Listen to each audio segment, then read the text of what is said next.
দেখবে না? আমি দেখবো। আমার সব শেষ।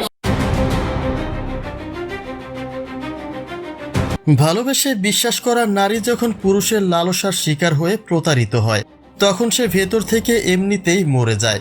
তবে এমন এক প্রেমিকের হাত থেকে মুক্তি চেয়েছিলেন এক নারী, কিন্তু ভাগ্য তার সহায় হলো না।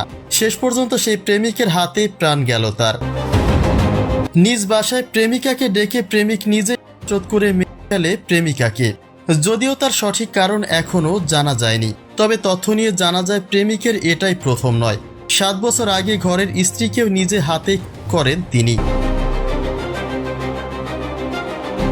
ঘটনা সূত্রে জানা যায় প্রেমিকের কুকর্মের কথা ও স্ত্রী হত্যার ঘটনা জানার পরে প্রেমিক মাইনুল ইসলাম হিমুর সঙ্গে যোগাযোগ বন্ধ করে দেন 19 বছরের প্রেমিকা সানজিদা কবির আনিতা।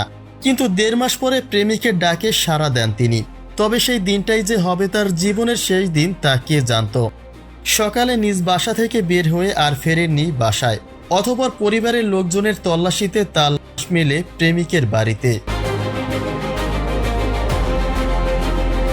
ঘটনাটি ঘটেছে বরিশালের পশ্চিম বগুড়া রোডের রাফি মঞ্জিলের 6 তলায় এবং এই ঘটনার পরেই উধাও হয়েছেন প্রেমিক।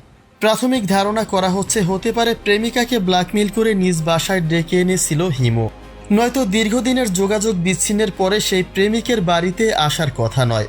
হতে পারে প্রেমিকের লালসার হাত থেকে রক্ষা পেতে গিয়ে শিকার হন তিনি। একবার মার করে এত বছর বাইরে ফ্রিলি ঘুরছে এবং সে আরেকটা মার করছে এবং সেই মেয়েটা আমার আপন বোন। পরিবারের দাবি এই ঘটনায় তারা আইনের সর্বোচ্চ বিচার চান, কেননা নারী খেকো পুরুষ এর আগেও নিজ স্ত্রীকে হত্যা করে পার পেয়ে যায়। উপযুক্ত শাস্তি যদি তখনই হতো তবে এমন ঘটনার পুনরাবৃত্তি হতো না। তার নেশাই হচ্ছে নারীদের প্রেমের ফাঁদে ফেলে তার সর্বস্ব কেড়ে নেওয়া। অথচ তার নামে এর আগেও একটা হত্যা মামলা থাকা সত্ত্বেও সে বিচারের আওতাভুক্ত হয়নি। আর এবারেও যদি বিচারের ক্ষেত্রে সেটাই ঘটে তবে এসব অপরাধ বাংলার সব অলিগলিতেও ঘটবে।